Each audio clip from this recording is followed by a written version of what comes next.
I'm sure in some situations there's drivers out there that just want to be seen as the finishing driver and will always just say like, yeah, I feel great today. Let me finish.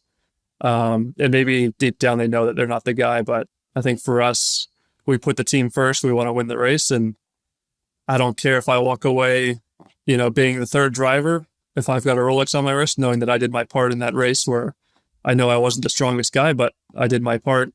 I did the laps that I needed to hand my car off to Louis or Colton in a position with no damage and things like that.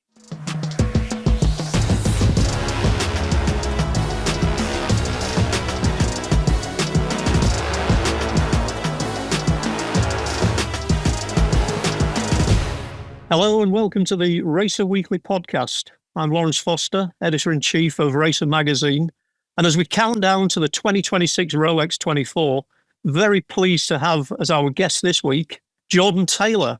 Jordan, a two-time overall winner of the Rolex 24 and a one-time class winner too. So a good guy to talk to us about just what the Rolex 24 means to you and how big a deal it is in terms of coming into the season on the biggest race in the IMSA calendar.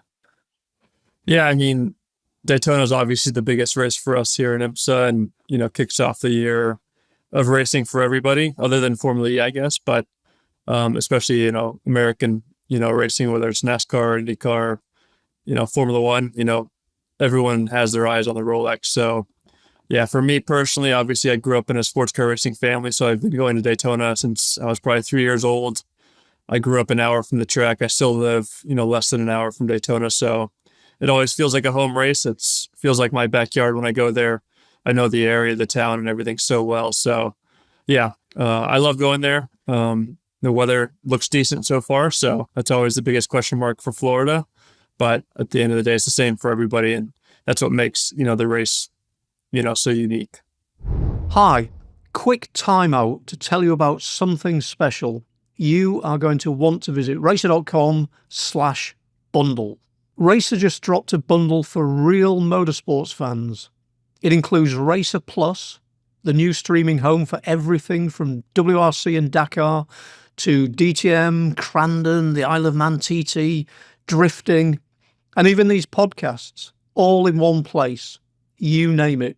This is a full spectrum of racing, from grassroots to global, off-road to electric, 2 wheels or 4, and it's a spectacular deal. Head to racer.com/bundle to sign up now. All right, back to the show. Talking to other sports car drivers, do you regard the Rolex 24 as being, it's a one-off, this is a focus, and then we get on with the rest of the season? Or are you already starting to think big picture as you come into the Rolex 24? Is it like the Daytona 500 or the Indy 500? Then there's the rest of the season. Yeah, I think that's exactly it. I think everyone goes into it as its own championship. You want to win a Rolex, and the guys who finish second and third will be, happy with points. But at the end of the day, you'll be, kicking yourself for little things here and there that you would have lost the race. Whereas, you look at another standard sprint race, if you finish second or third, you probably wouldn't think about it too much. But I could tell you, I've finished second at Daytona, maybe 4 times, and I can tell you reasons and things I still think back to of how we lost those races, and to think of how many more wins you could possibly have. But everyone will have their excuses, come Monday after the Rolex. And yeah, obviously we've had 3 months since Petit, and the full focus is on winning Daytona. And then once we leave there, we have, a month and a half until Sebring to kind of start working on the other types of tracks. But yeah, for everyone right now, it's all focused on winning a Rolex. And, when we leave there, if it's not a win, then hopefully we've got some good points for the championship. But yeah, all the focus right now is hopefully to be contending for that at the end of the day. This is RACER, your all-access pass to the best in motorsports, performance, and car culture. Get RACER Plus for live races, extended highlights, breaking news, and fan-favorite build and enthusiast shows, all in one place. From Formula Drift to off-road mayhem. A full-blown nail-biter. Supercars to grassroots brawls. Garages to rare collectors. Stream it all, anytime, anywhere. This is about machines and the people who move the culture forward. And when the screen fades, the story continues in Racer Magazine, a collectible trusted by champions, creators, and connoisseurs. Every page, a deeper dive into the soul of speed and performance. Racer Plus and Racer Magazine, the ultimate bundle. Built for the obsessed, powered by passion. It's your third season back into prototypes, third season back with your dad's team, Wayne Taylor Racing, after a sojourn in GTs with Corvette Racing, a successful sojourn in GTs with Corvette Racing. There's a lot in terms of what you can look at, stability. It's the second season of the team being back with Cadillac. It's you with Louis Delatraz again as your full season teammate. You get Colton Herter as your enduro driver for the Rolex, and he's a guy who you've driven with before as well. So how important for you is it, that continuity, maintaining that momentum coming into the season? Yeah, it's big. Obviously, yeah, my first year joining back with the team was with Acura, and obviously there was a lot to learn there. And then, between 24 and 25, we switched manufacturers to Cadillac. So, I felt like I had adapted back to prototype racing, but then we're now learning a new car driving side and engineering side, mechanics. Everyone's kind of learning all the new language, what, makes the car tick to go quicker, all the different tools on it that we can use to make it go, adapt to different conditions. So yeah, it was definitely a year of learning. I think especially the first, 5 races, I'd say we were kind of always in catch up mode. And the last couple of races of the year, we felt like we were a little bit more on top of things.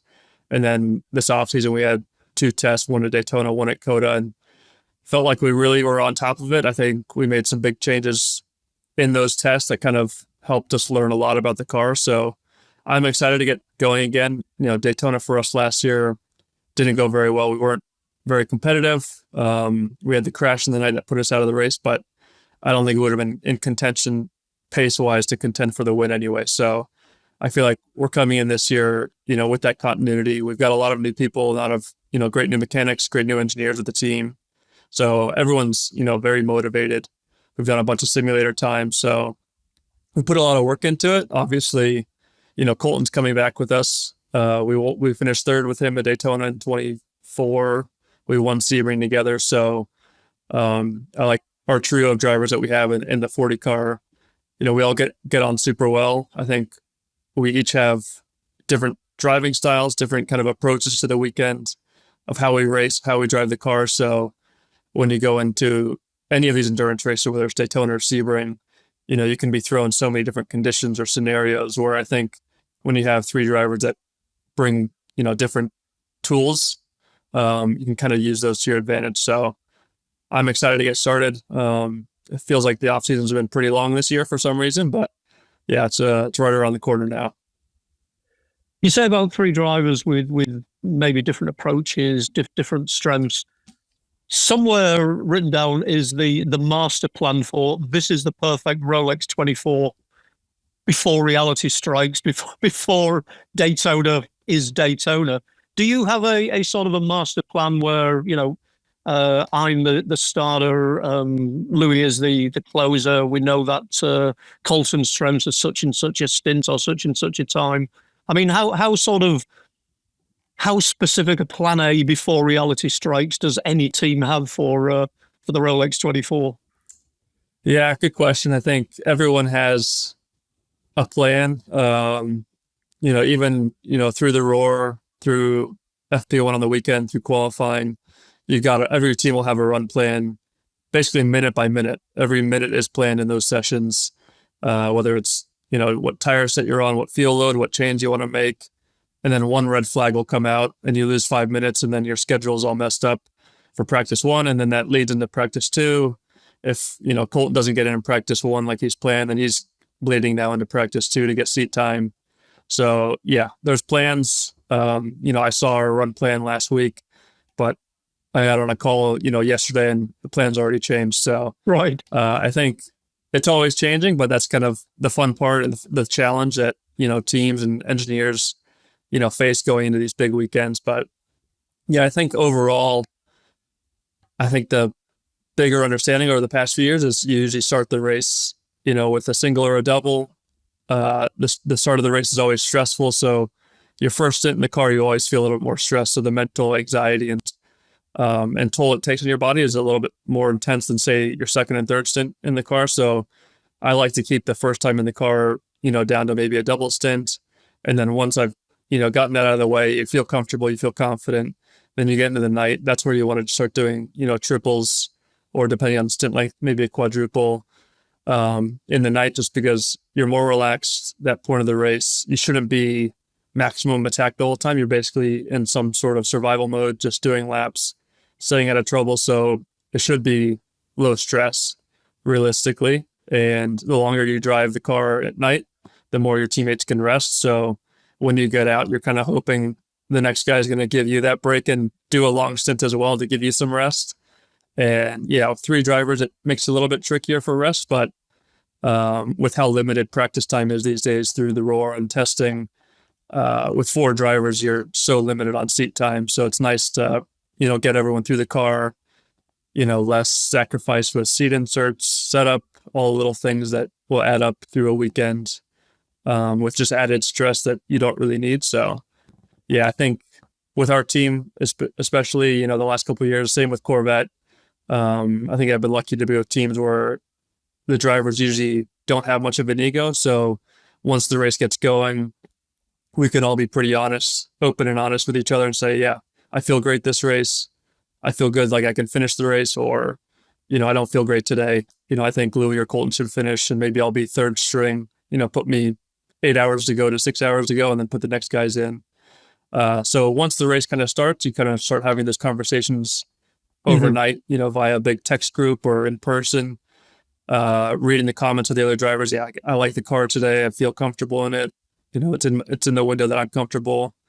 And you can have those conversations through the race. And I'm sure in some situations, there's drivers out there that just want to be seen as the finishing driver, and will always just say, like, yeah, I feel great today, let me finish. And maybe deep down they know that they're not the guy. But I think for us, we put the team first. We want to win the race. And I don't care if I walk away, being the third driver, if I've got a Rolex on my wrist, knowing that I did my part in that race, where I know I wasn't the strongest guy, but I did my part. I did the laps that I needed to hand my car off to Louis or Colton in a position with no damage and things like that. So yeah, over the years, you kind of learn those things, but thankfully I've been with some teams that have taught me that. And, we've had some success with it over the past few years. That's an ethos, I think, as well. That comes, a lot of it from your dad, Wayne. I mean, Wayne Taylor Racing, 4-time overall winners of the Rolex 24. Your dad's got 2 other wins on the mantelpiece as well. I mean, there seems to be something baked in and something different to the way that Wayne Taylor Racing approaches the Rolex 24, just as an overall entity. I mean, can you put your finger on things that's different in terms of attitude, in terms of approach? Not to give away the secrets, but what does Wayne Taylor Racing do differently at the Rolex 24? I know a bunch of teams would like to know. Yeah, I mean, there is some sort of secret sauce. I think some of it's just, unwritten, kind of unknown. It's just kind of baked into the team at this point, where, yeah, I mean, you look at, since the team's existence, they've always been good at endurance races, whether it's Daytona, Sebring, or Petit. They always build cars, that are reliable. That's the biggest thing, is making it to the end of these 24 hours, with the car in one piece that's competitive. And yeah, I think the big thing is, like I was talking about earlier, where you need to take your ego out of it. And especially for the driver, when you get, 4 to 16 hours in the race, I say the first 4 hours are always a little intense. Everyone's excited to get going, and you want to be at the front of the race, and you want to be battling at the front and seen there. And that's kind of understood. But once you get to the nighttime, the race is crazy sometimes. And I think all of our drivers understand, it doesn't matter. I'll lift and I'll let guys go by if they look like they're racy or taking extra risk trying to get by me or through traffic. And you just don't want to get caught up in anybody's, mistake like that, because, you could be pushing 9/10, and then if you want that 10/10, you drop a wheel in the bus stop, you rip the suspension off, you lose, 20 minutes in the garage, or, you could have lifted lost 2/10 that lap, maybe a position with 16 hours to go. And on Monday, you'll be saying, was it really worth taking that extra little risk in the bus stop to find 2/10 on one lap on hour 5 of a 24-hour race? And 10 out of 10 times you're going to say it wasn't worth that risk. So I think it's a big thing that our team kind of instills in drivers is, it doesn't matter. Even if we go a lap or two down 5 hours in the race, you've got, all this time to make it back with the way our full course yellows work with wave buys and strategy. So the big thing for us is building a fast car, a reliable car, and then making sure the drivers are kind of all on board to get that car to the end of the race so that we can go fight for the win. You talk about the intensity level and especially through the night. John, you're also obviously a class winner at the 24 Hours of Le Mans. Wayne Taylor Racing were there with the Cadillac last year. What's the difference in terms of cadence, in terms of just the feel of a 24-hour race at Le Mans compared to the just the way a 24-hour race sort of feels and plays out at Daytona? Yeah, they're much different animals. I think, like I alluded to there, was with Daytona, you could be fighting for 3 hours for position, and then, you might lose 2 spots, have a couple bad laps of traffic, lose 10 seconds, and you're thinking like, oh man, I've lost 10 seconds. I need to make that up. And then you get a full course yellow, and then you're right back behind the same guy, and your guys have a good pit stop, and maybe you even jump them. And so that's the constant reminder of Daytona is like, you could be in a fight all night and you get a yellow and it just fully resets. And it doesn't matter what you've been doing the past hour, just as long as you've kept the car on track on that lead lap. Whereas at Le Mans, you don't have those wave buys, which now with the new procedure, there is a chance to have some wave buys, but that time can just keep accumulating over time, especially back when I was with Corvette. You wouldn't have those wave buys. So every 10th of a second you lost, every second that you lost was just getting bigger over the stint. And you could see that guy disappearing in the distance. You're not going to get that back unless you get a lucky safety car. But, 9 out of 10 times you're going to get an unlucky safety car and lose, another chunk. So the thing with Le Mans, you're always pushing flat out. You're trying to minimize mistakes on track, maximize lap time. In Daytona, I feel like it's more of managing the car, staying out of trouble, which at Le Mans you need to stay out of trouble as well, but you do need to be pushing a little bit harder, where Daytona, I feel like you can take it a little bit easier and hope for that next yellow to kind of bunch things up and basically do a full reset. In terms of traffic and in terms of the GT3 cars, GTD Pro and GTD in the case of IMSA, LMGT3 at Le Mans, is that a different feel as well? I mean, it feels that you've got 3 sections of the Mulsanne at Le Mans to kind of deal with traffic. Daytona, you're a couple of 100 yards from the next corner at all times, apart from the banking. I mean, how does sort of traffic play into the Rolex?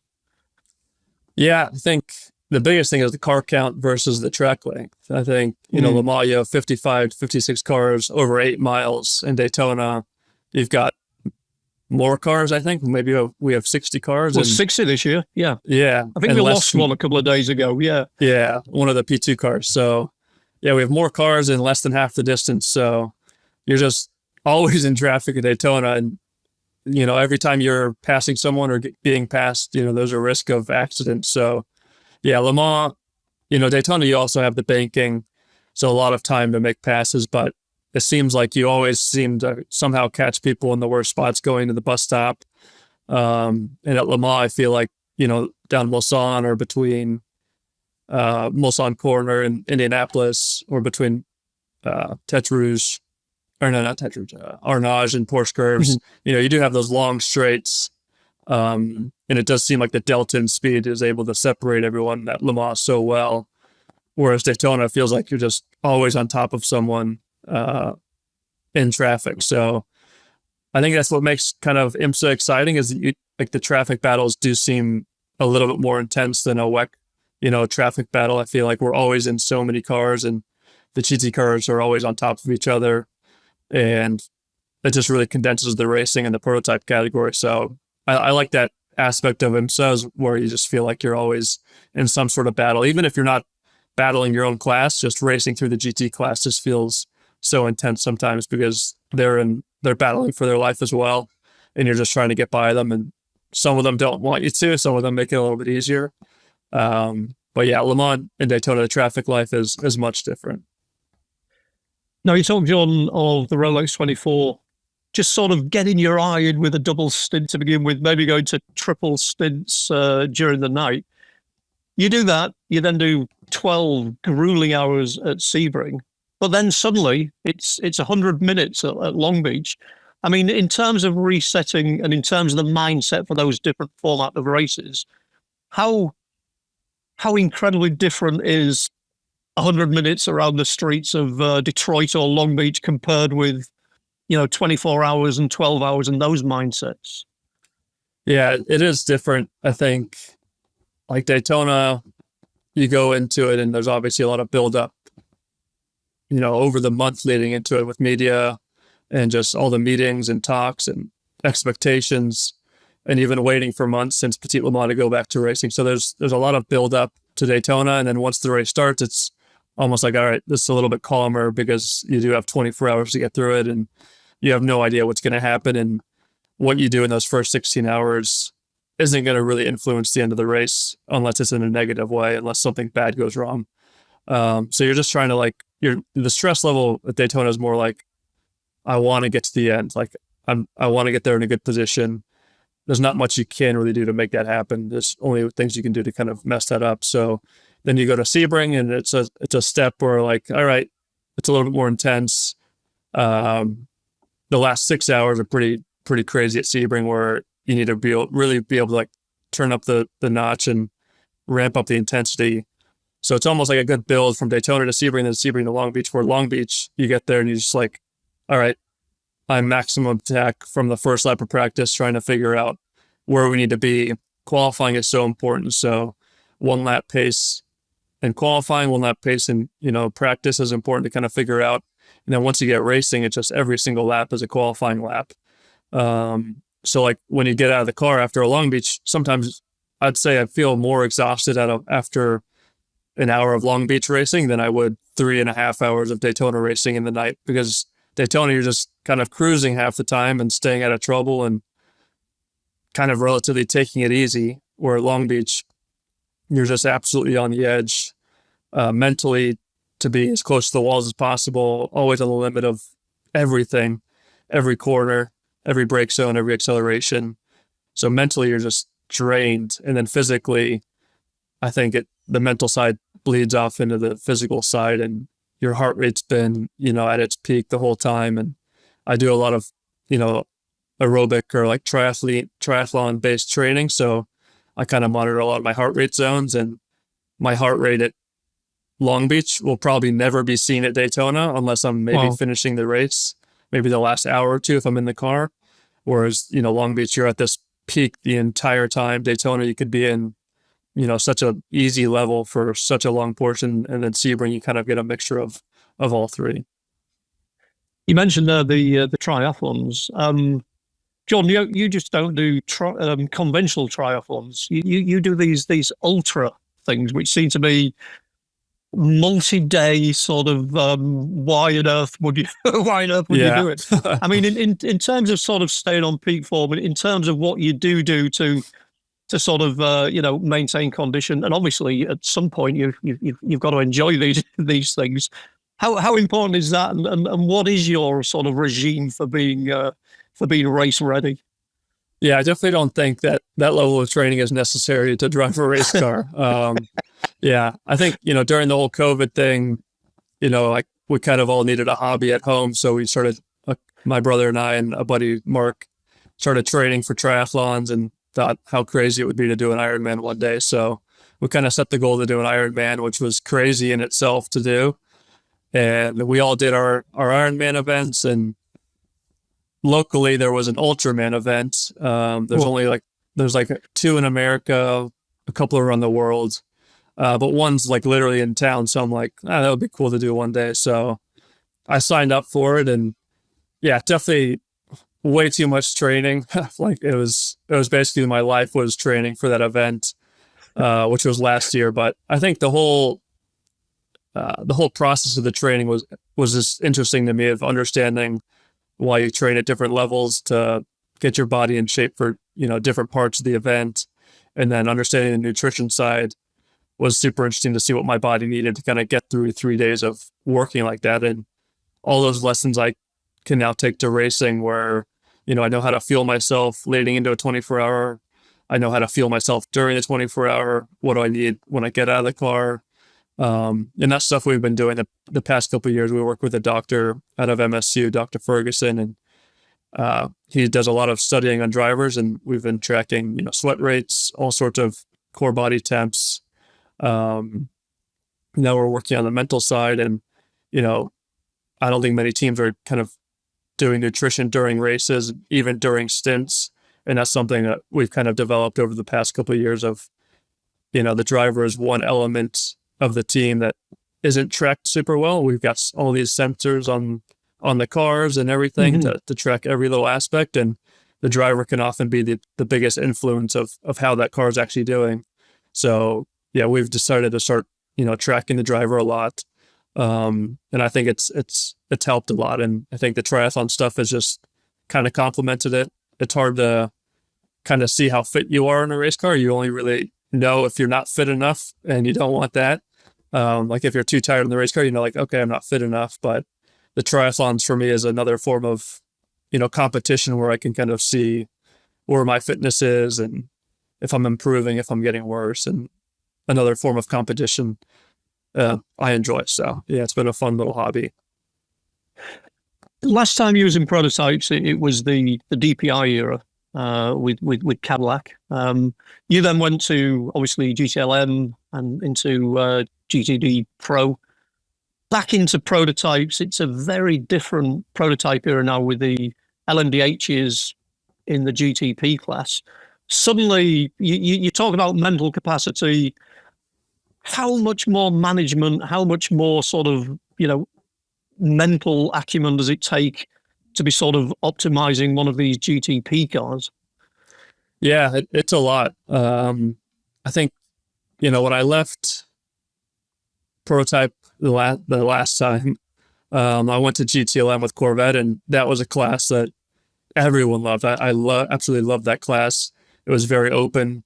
If the driver had some input to the team, like I want this change on the car, I want to develop on this part, whether it's a button on the steering wheel or something, anything on the car you could change, and the team can kind of adapt and develop parts and develop the race car. You develop tires for your car back in the day with the confidential tires. And then when I went to GT3 racing, everything was so homologated.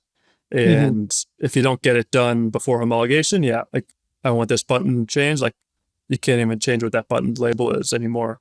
And for me, that kind of took a little bit of the enjoyment out of it from a driver's perspective, to have that influence on what the car can do and how to develop it and keep pushing it forward. And yeah, when I went back to prototypes, it's obviously now this crazy class of development. And yeah, the first time I drove the car was at Sebring. And I just remember, like, I had been in GT for a couple of years now, and obviously been seeing these cars go by and hearing my brother talk about how long the meetings are.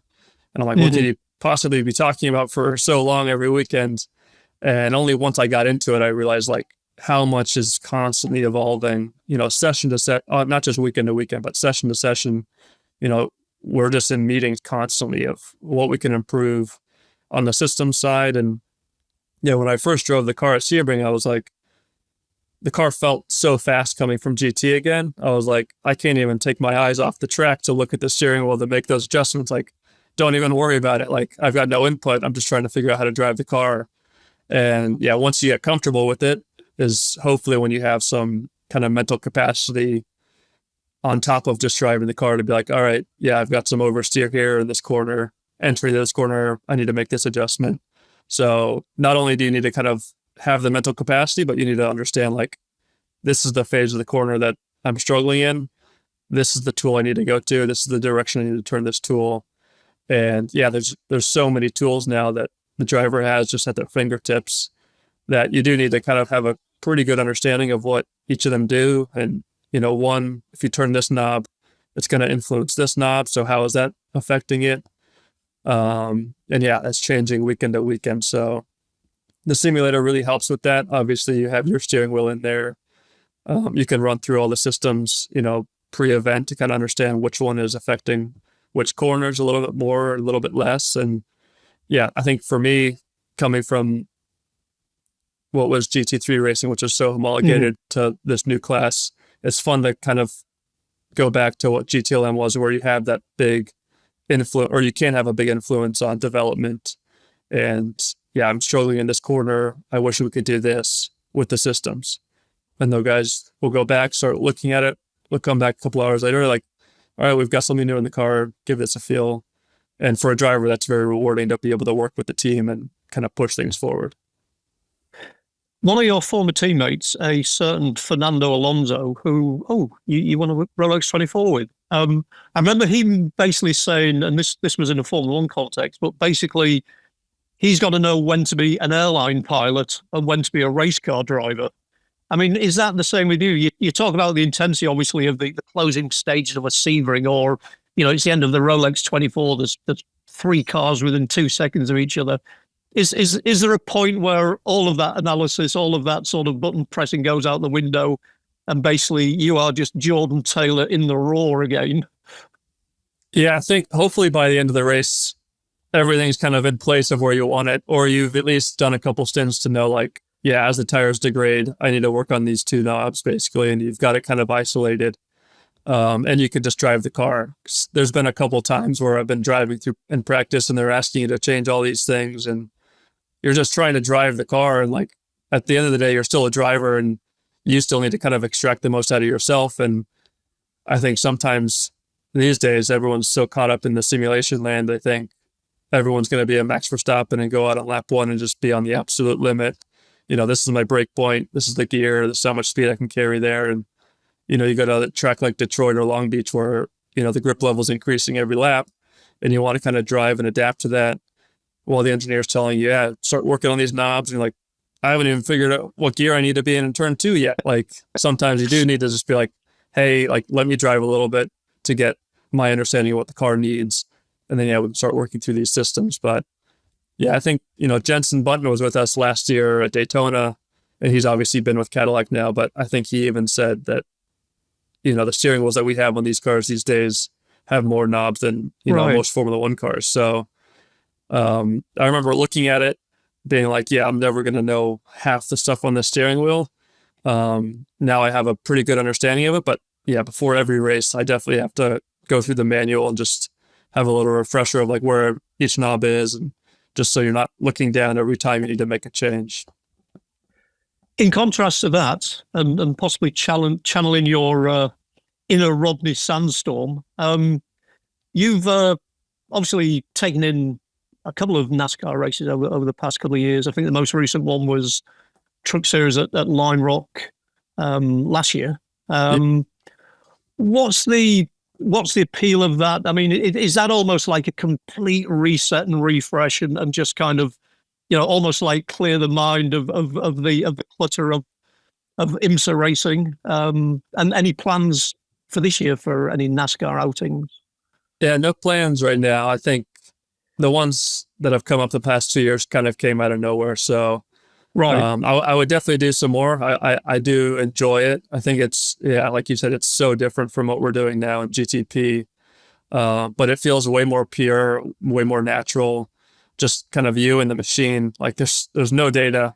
There's literally no technology like no, electronics in the car to kind of support you. So I enjoy it. It's kind of going back to old school driving where you're just driving the car.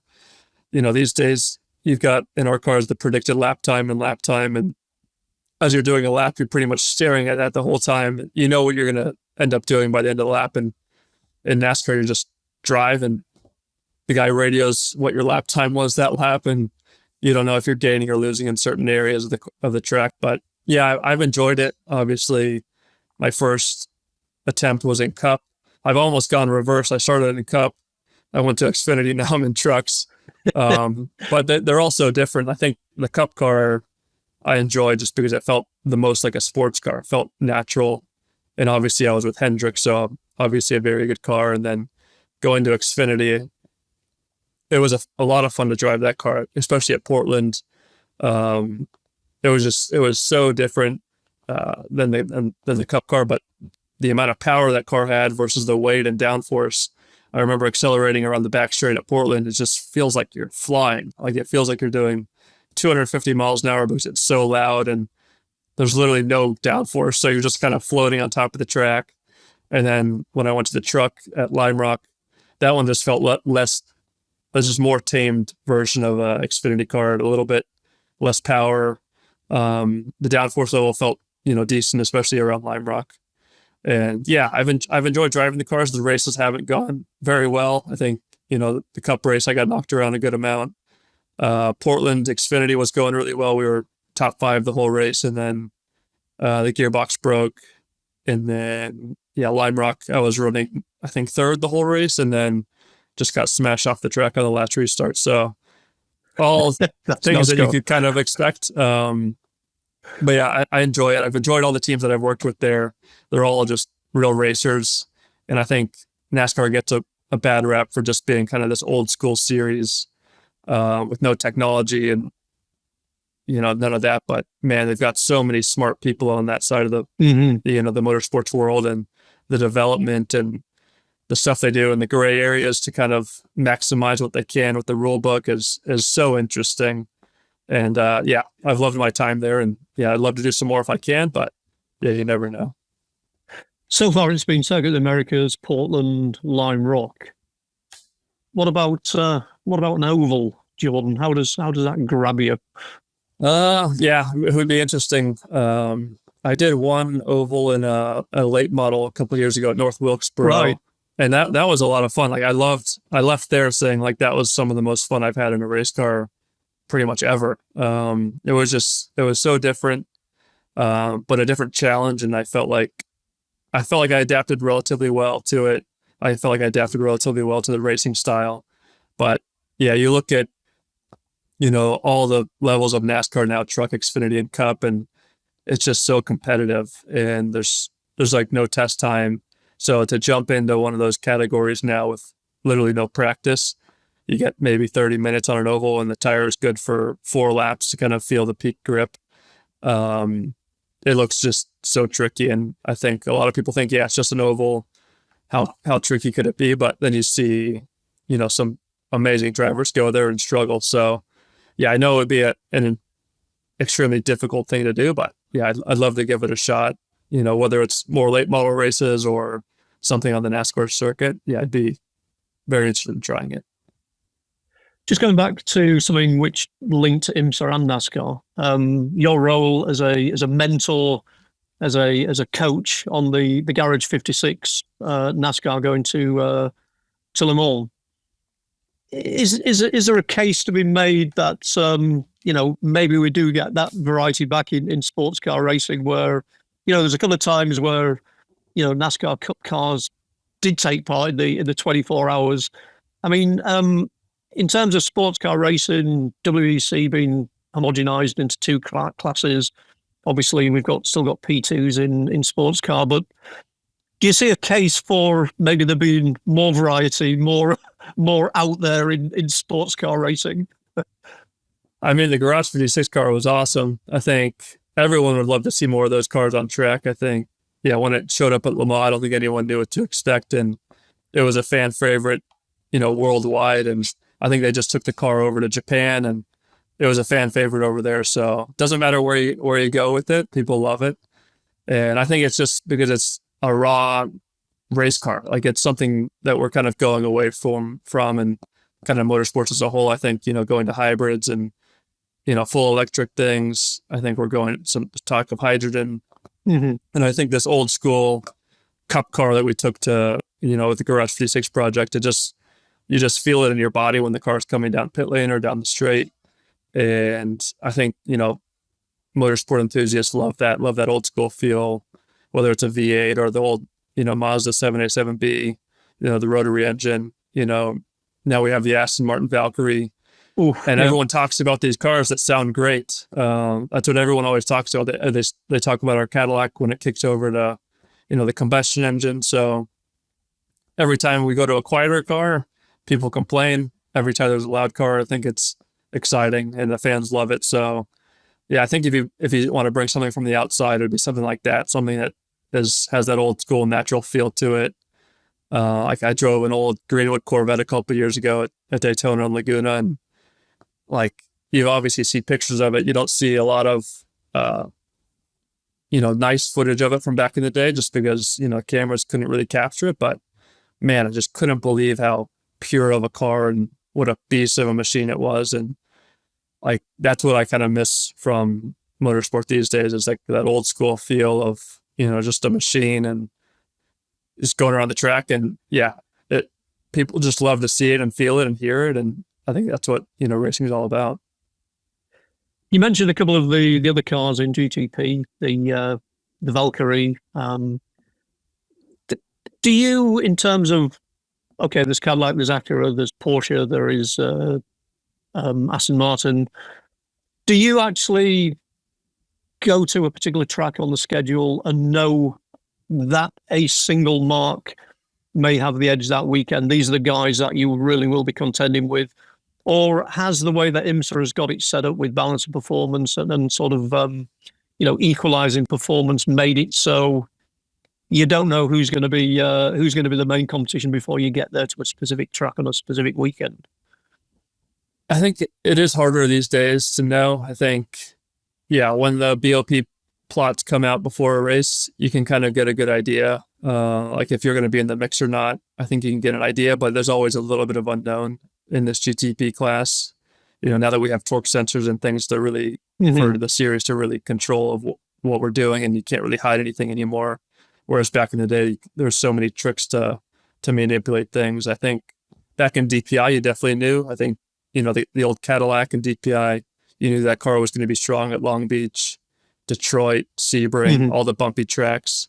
And when you went to a Laguna, a Road Atlanta, a smooth, high-speed track, Watkins Glen, the Acura was going to be strong just because it could run low and just maximize the downforce side of it. So back in the day, it was definitely much easier to predict it. I think these days, it's always a bit of an unknown going into the weekend. I think, yeah, the BOP can influence it a lot, but there's also a lot you can do as a team and a manufacturer, like we were talking about with the systems. Like if you've made a good systems development going to that weekend, that can be worth a lot of lap time. Or if you've made a change to those systems and it's not working, that can be a huge lap time influence sometimes. And sometimes you don't know until you've kind of dug through it a little bit and found that problem where, it's sometimes hard for the driver to feel, how strong some of those changes can be. And, we've seen over the past couple of years, depending on the manufacturer, if you get caught in a box in your systems, it could be worth half a second, just by freeing it up or opening something up and finding something new. So I think that's why you can kind of see some weekends, a manufacturer that was super strong in the last 3 races, maybe they've come into the next race with a change and, they're behind and the BOP hasn't changed that much. And that could just be their own doing. So I think there's a lot to it that, it's hard to see from the outside. Even from the inside, it's hard to see or understand, where you've showed up to a weekend thinking, wow, we're going to be so strong this weekend and the lap time's not there. So it gets complicated nowadays. It's not as straightforward as it used to be, but I think, yeah, the BOP the past couple of years has been, relatively good. I'm sure everyone's going to have their complaints here and there, but yeah, I don't think anyone would want that job. Well, Jordan, back full circle. We are just days away from the Rolex 24. Obviously, you are massively psyched to go racing again. Before we sign off, by the way, congratulations on the engagement to Peyton. Thank you. Just shows you Jordan does have a life beyond racing and a pretty full one. So congrats on that. Thank you. John, thanks for finding the time to talk with us today. You've got to get down to business, basically. So we will sign off and say thank you. Yeah, thanks for having me.